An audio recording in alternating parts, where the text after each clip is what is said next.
Most of the doors along the maze were open, and the rooms beyond empty, but for the desks, tables, counters, screens, boards. Eve glanced over at Principal Arnett Moseley, a sturdy, heading towards statuesque woman of about 50. Her mixed-race heritage had given her skin the color of caramel cream and eyes of misty blue. Her hair was glossy black, worn in a ball of corkscrew curls. She wore a long black skirt with a short red jacket. The heels of her sensible shoes clicked and clacked on the floor as they walked along the second-floor corridor. "Where are the kids?" Eve asked. "I had them taken to the auditorium until their parents or guardians can pick them up. Most of the staff is there as well. I thought it best and most respectful to cancel afternoon classes." She paused a few feet away from where a uniformed cop stood in front of a closed door. "Lieutenant, this is beyond tragic for us and the children. Craig—" She pressed her lips together, looked away. "He was young and bright and enthusiastic. His whole life ahead of him and—" She broke off, held up a hand as she struggled for composure. "I understand this sort of thing. I mean to say, having the police involved is routine in matters like this, but I hope you'll be as discreet and efficient as it's possible to be, and that it will be possible for us to wait to transport the body until after all the students have left the building." Now she straightened her shoulders. "I don't know how that young man could have become so ill. Why would he have come in today if he was feeling unwell? His wife— He's only been married a few months. I haven't contacted her yet. I wasn't sure—" "You're going to want to leave that to us, if you'll give us a few moments." Yes, of course." "Record on, Peabody," Eve said to her partner. She nodded to the guard, who stepped to the side. Eve opened the door, stood at the threshold.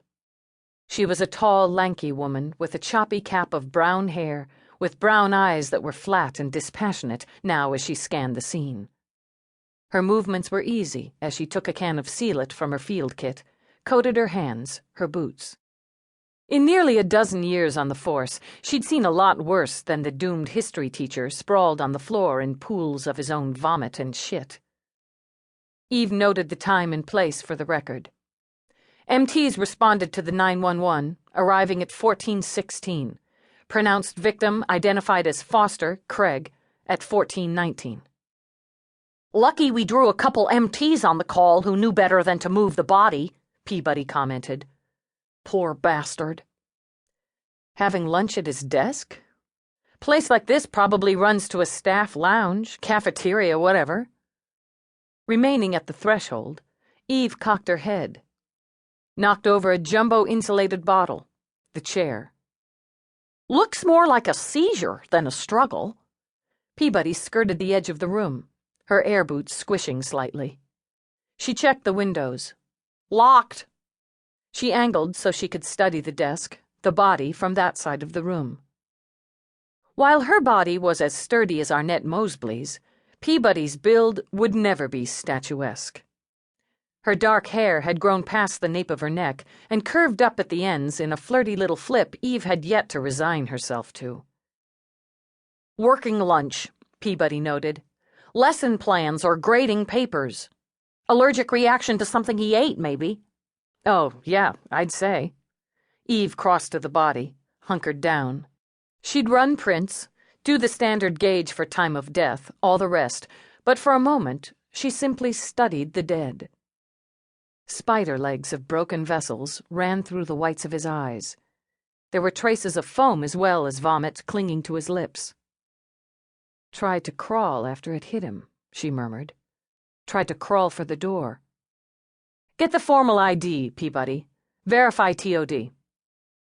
Rising, Eve moved carefully around the puddles of what Craig's body had voided and picked up the insulated cup she saw, which had his name engraved in silver over black. Sniffed. "You think somebody poisoned this guy?" Peabody asked. "Hot chocolate. And something else." Eve bagged the cup into evidence. "Color of the vomit. Signs indicating seizure. Extreme distress. Yeah, I'm thinking poison. ME will verify."